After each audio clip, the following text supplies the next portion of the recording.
Yo, what's going on? It's someone that's no one, and welcome back to another episode of Why Substances Suck. In today's episode, we'll be covering Kava Kava, a herbal depressant-like substance. This substance is a bit more obscure compared to most. In fact, we don't even have any trip reports on Kava. The only other video I have is a story of mine where I first tried it. And just speaking on Kava, generally for me, I typically will enjoy some here and there, but it's far from something I do routinely. I do enjoy a nice cup of tea, but really only if I'm trying to get some sleep. These days, Kava can consistently provide this for me. It's a reason why I actually don't take it that often. But there's far more than just getting drowsy with Kava Kava that could be considered a downside. In fact, there is actually some dangers to consider when taking Kava Kava that we'll get into with this video. Often Kava Kava can be considered a light substance, but I'm sure this list will offer plenty to be mindful of. So let's waste no more time. Without further ado, let's dive right into this. Hepatotoxic. Okay, so one of the biggest concerns when it comes to Kava Kava is that it has shown to be potentially hepatotoxic, meaning that it could cause damage to the liver. Kava Kava is processed by the liver, where it's thought when too much is consumed in prolonged periods or in combination, the liver could be damaged. There have been dozens of cases where Kava use influenced liver damage. It's an unlikely effect to happen with casual usage, but could be a risk, especially in the long run and in those who are at risk. Combinations. Kava can really become a concern when in combination. When processed by the liver, certain inhibition is thought to take place, specifically CYP enzymes. What this means is that when you take Kava Kava with say something like alcohol, it's going to take a much longer time for it all to be processed, leaving for higher concentrations to build up and for potential damage to happen. So because of this, it's recommended not to take Kava with other substances that are processed by the liver. But there's a lot of activity that is thought to go on with Kava Kava. It may interact with many areas of the brain due to the various cavalactones it contains. Because of this, it is advised to be cautious, especially if you are on an antidepressant or something similar. Skin rashes, yellowing, and scaling. So this is a pretty unique effect. This partially may be a side effect from liver toxicity, but it could actually be due to the Kava itself.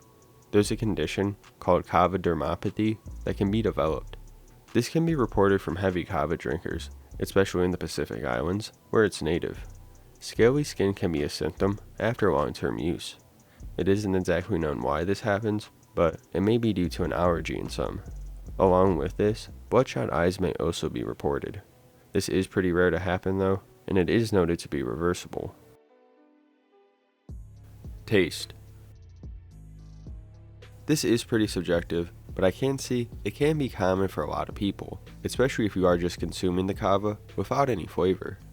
If you remember my story of my first time trying Kava, I tried it with powdered root bark.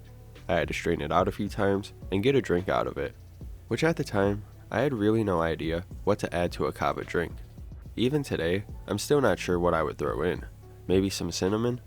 But the drink was straight up Kava, and it kinda had this chalky texture with a taste of it being kinda like dirty water.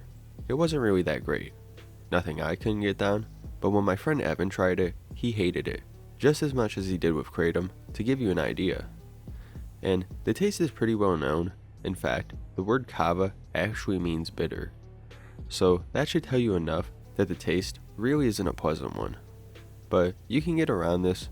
These days, I have a Kava tea mixture that tastes pretty phenomenal. Plus, I personally wouldn't consider the taste that huge of a downside, leaving this to be mainly conditional. Drowsiness. So this is probably the most common effect people will experience, and one that can be a positive or a negative.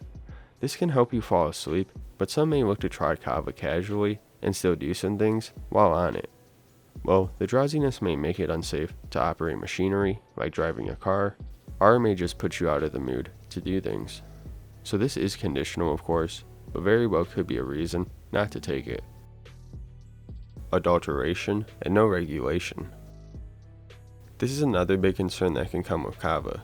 Kava Kava isn't prescribed anywhere, and pretty much all over the world, it's treated as a legal herbal supplement. While this does allow Kava Kava to be accessible, it doesn't guarantee a good product. Those supplying kava could cut their product with something else, something to save them money and not use as much kava, or with the intention of providing something stronger that leads you to buying more of their product. Besides this, with no regulation, the potency and quality of your kava can also be lacking. Instead of mainly root bark, your kava could be coming from stems and leaves, which is shown to be potentially more hepatotoxic than the root bark. Nausea. This effect is typically rarely reported, but it is one that can pop up, especially in large doses or in combination with something else. Diarrhea. Likewise with the nausea, this is another, often that is rarely reported, but some may experience this. Again, this can be influenced by a large dose or in combination. Headaches. This effect can be a bit more common, but mainly appears to be subjective. If it does pop up, it's usually considered to be low grade. It isn't known exactly why this happens, but it may be due to some of the kava lactones themselves. This could also be a potential withdrawal effect, if any effects do happen. Potential abuse. And for the last reason, another one that is pretty rare to happen, but still, there are some cases. Now Kava Kava isn't considered addictive for the most part. If any addiction were to happen, it would mainly be psychological. Some report kava can help reduce feelings of anxiety, so supplementing kava like that can lead to some kind of habit. Or, on the Pacific Islands, where it's native, there are reports of people who drink it in a similar fashion as they would with alcohol. We've already brought up how this may lead to a skin condition, and for some individuals, it may be semi-addictive.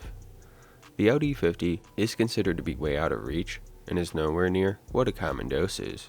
The main complications that could arise are potential long-term effects, a slight dependency, and potential withdrawal.